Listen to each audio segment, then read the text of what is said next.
Les travaux de la 17e édition de l'espace d'interpellation démocratique se sont achevés hier soir. Une longue journée d'échange entre citoyens et gouvernements sur des sujets comme la spéculation foncière, l'exécution des décisions de justice ou encore l'occupation du nord du pays par les bandits armés. À l'issue des travaux, le jury a fait plusieurs recommandations. Compte rendu Amadou Sankare. Tout au long de cette journée d'échange entre interpellateurs et membres du gouvernement, les questions relatives à la justice, à la spéculation foncière étaient au centre des débats. Occasion pour les citoyens d'exposer leurs problèmes devant le jury. En réponse, certains membres du gouvernement ont apporté des éclairages par rapport à plusieurs dossiers. Par contre, pour des raisons de procédure ou de temps, certaines questions n'ont pas eu de réponse. À l'issue de cette longue journée de débat, les 7 membres du jury ont formulé des recommandations. Le jury recommande une amélioration du chronogramme de l'EID en organisant le dépôt des dossiers d'interpellation à compter du 1er janvier de chaque année jusqu'à la date limite du 31 juillet.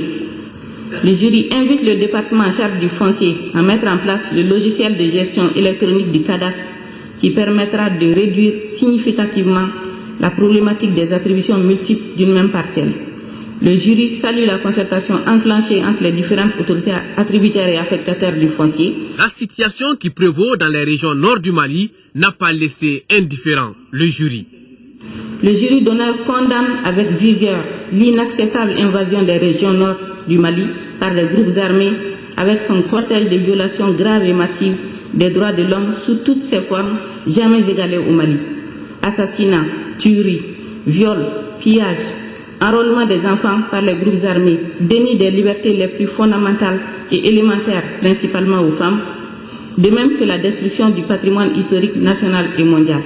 Enfin, le jury a formulé des vœux pour le retour de la paix et de la stabilité au Mali. L'inspection des services de sécurité et de la protection civile vient de s'agrandir. 8 nouveaux inspecteurs ont prêté serment ce matin à la Cour suprême de Bamako. La vocation des inspecteurs, je vous rappelle, est de contrôler le fonctionnement des services de sécurité et de protection civile. Ils veillent également à l'application correcte des règlements des services de sécurité. Ils ont ainsi été envoyés à l'exercice de leurs fonctions par la présidente de la Cour suprême, Madame Doumbia Niamoy Touré. Voilà donc 8 nouveaux inspecteurs qui ont prêté serment ce matin à la Cour suprême de Bamako.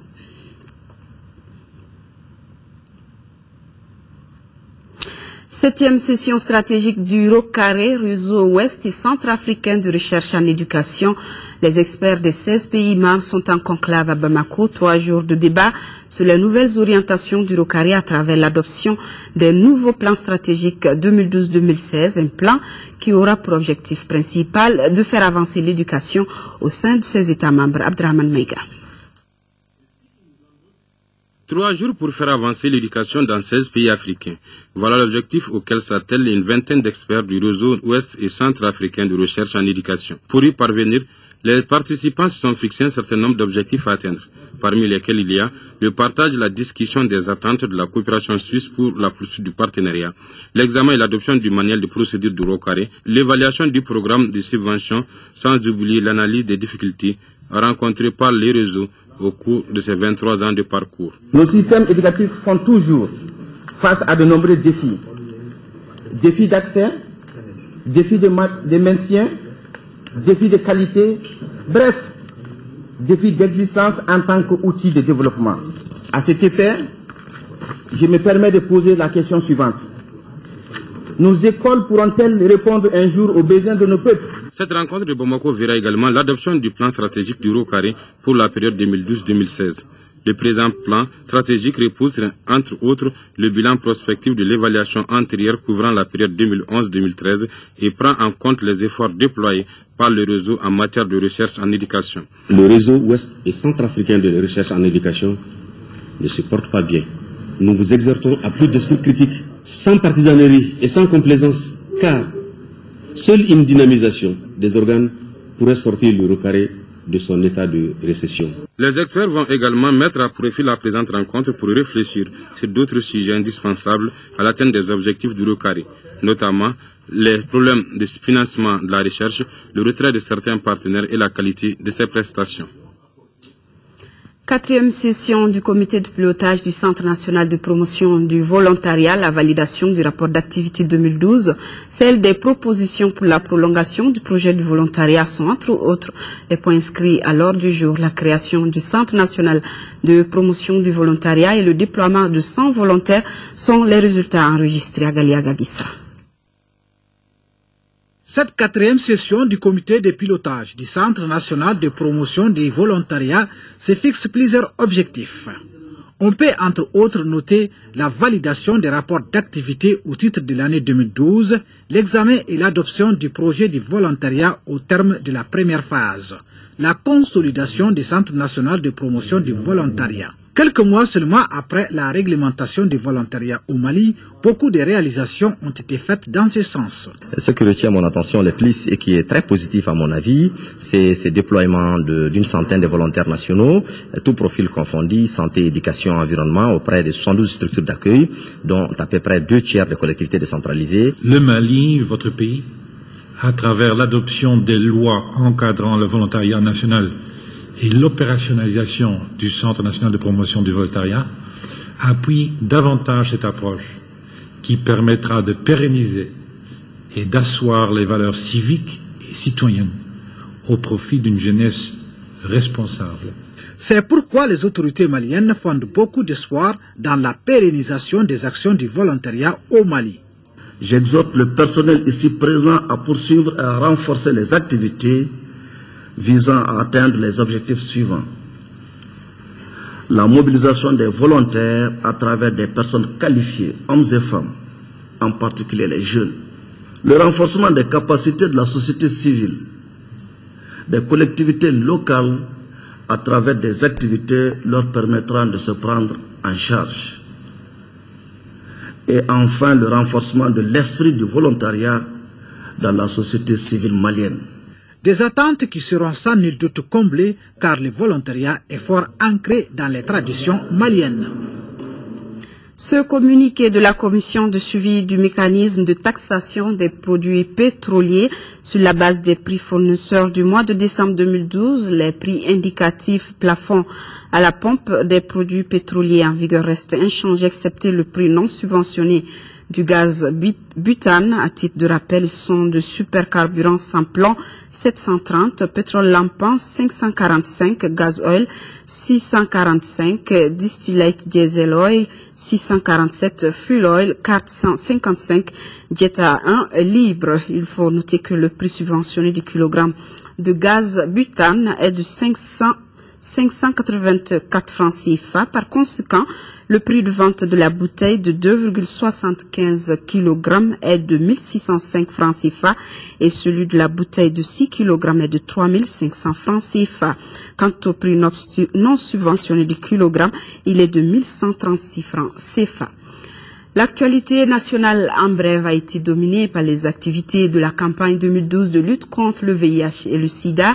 À Mopti, à Bamako, on parle de conférence débat de l'ONG Coaching for Hope. Garibou Pérou nous résume le tout.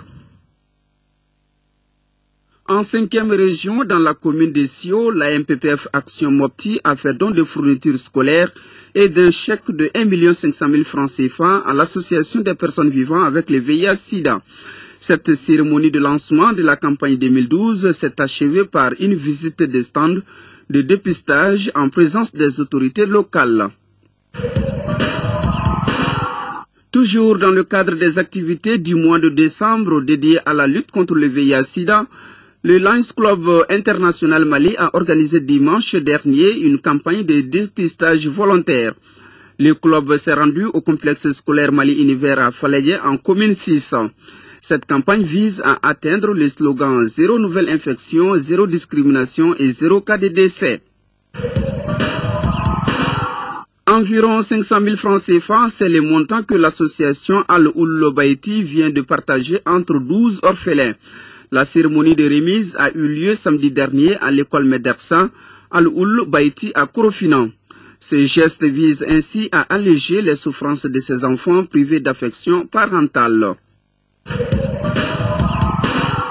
L'ONG Coaching for Hope, en collaboration avec la Fédération malienne des sports des personnes handicapées, a organisé une conférence sur le thème Jeunes leaders et leadership.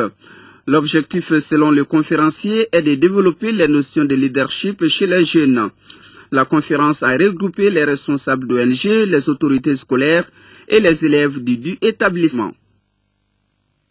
Plus de 300 adhérents de 82 sociétés coopératives de la sous-préfecture de Néguéla, cercle de Kati, ont reçu une formation en méthode directe d'application des techniques agricoles, notamment la récolte du coton.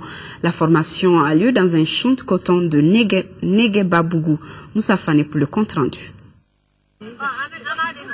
Les membres de 82 sociétés coopératives des 4 communes de la sous-préfecture de Néguéla, cercle de Kati, viennent de bénéficier d'une formation pratique aux méthodes techniques de récolte du coton. Objectif, appliquer les procédures techniques agricoles du coton. Pour la circonstance, le champ choisi est celui de Tiassé Koulibaly du village de Négué-Babougou.